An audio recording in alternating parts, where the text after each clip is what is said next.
Hey everybody, Hannah here for ArDrive. Today I wanted to show you super quick how to get your NFT onto ArDrive. Now I'm assuming you already have a wallet and an ArDrive account set up, so if you don't, check out the link in the description, get that sorted, and come on back when you're ready.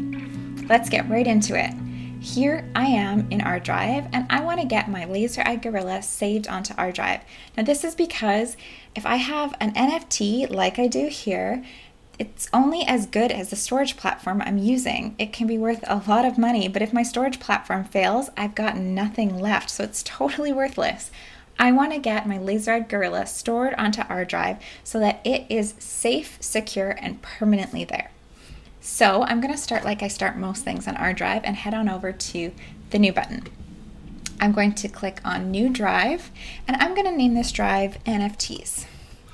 Now, just like any other drive, I can either make this drive public or private.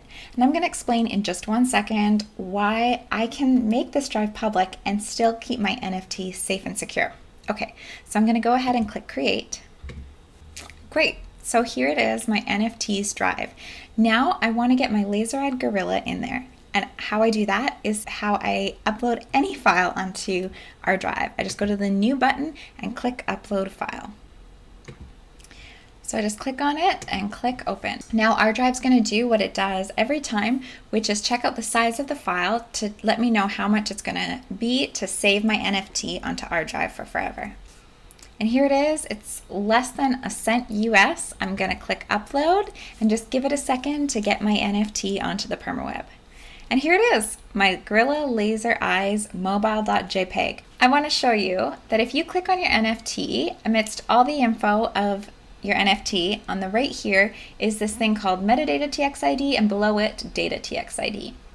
Now TX simply stands for transaction, and the metadata transaction ID is a permanent record of the transaction of your ownership of the NFT, and the data transaction ID is the actual artwork file. So what ArDrive does is it bundles the metadata transaction, the record of your ownership, with the data transaction, the actual artwork file. It bundles those two together so they're never separate, which is why we can have your NFT in a public drive, because the record of your ownership with your NFT is never separated, which is pretty cool because then you can show your NFT off. And that's it. It is that simple to get your NFTs onto ArDrive, and that simple to get them stored securely for forever.